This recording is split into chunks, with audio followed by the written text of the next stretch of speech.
அதிகாரம் 16.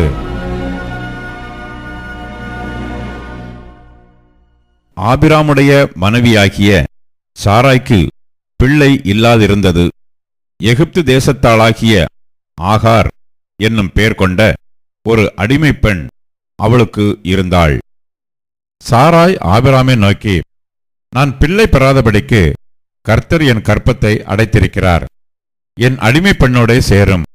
ஒருவேளை அவளால் என் வீடு கட்டப்படும் என்றாள். சாராயின் வார்த்தைக்கு ஆபிராம் செவி கொடுத்தான்.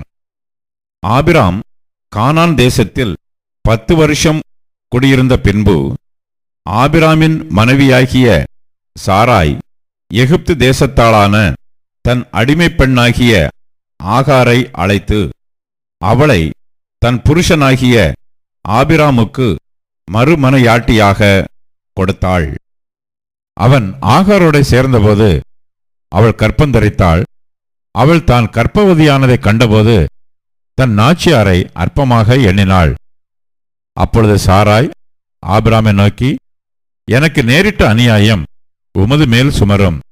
என் அடிமை பெண்ணை உம்முடைய மடியிலே கொடுத்தேன்.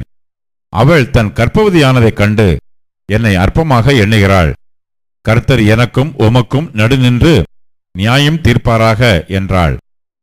அதற்கு ஆபிராம் சாராயை நோக்கி, இதோ உன் அடிமை பெண் உன் கைக்குள் இருக்கிறாள். உன் பார்வைக்கு நலமானபடி அவளுக்குச் செய் என்றான். அப்பொழுது சாராய் அவளை கடினமாய் நடத்தினபடியால் அவளை விட்டு ஓடிப்போனாள். கர்த்தருடைய தூதனானவர் அவளை வனாந்திரத்திலே சூருக்கு போகிற வழியருகே இருக்கிற நீரூற்றண்டையில் கண்டு, சாராயின் அடிமை பெண்ணாகிய ஆகாரே, எங்கே இருந்து வருகிறாய், எங்கே போகிறாய் என்று கேட்டார். அவள், நான் என் நாச்சியாராகிய சாராயை விட்டு ஓடிப்போகிறேன் என்றாள். அப்பொழுது கர்த்தருடைய தூதனானவர், நீ உன் நாச்சியார் அண்டைக்கு திரும்பி போய் அவள் கையின் கீழ் அடங்கியிரு என்றார். பின்னும் கர்த்தருடைய தூதனானவர் அவளை நோக்கி, உன் சந்ததியை மிகவும் பெருகப் பண்ணுவேன். அது பெருகி எண்ணி முடியாததாயிருக்கும் என்றார்.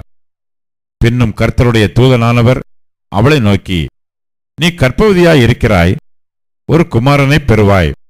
கர்த்தர் உன் அங்கலாய்ப்பை கேட்டபடியினால் அவனுக்கு இஸ்மவேல் என்று பெயரிடுவாயாக. அவன் துஷ்ட மனுஷனாயிருப்பான். அவனுடைய கை எல்லோருக்கும் விரோதமாகவும் எல்லோருடைய கையும் அவனுக்கு விரோதமாகவும் இருக்கும். தன் சகோதரர் எல்லோருக்கும் எதிராக குடியிருப்பான் என்றார். அப்பொழுது அவள், என்னை காண்பவரை நானும் இவ்விடத்தில் கண்டேன் அல்லவா என்று சொல்லி தன்னோட பேசின கர்த்தருக்கு, நீர் என்னை காண்கிற தேவன் என்று பெயரிட்டாள்.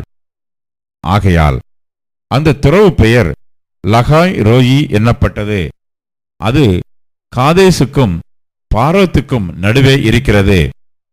ஆகார் ஆபிராமுக்கு ஒரு குமாரனை பெற்றாள்.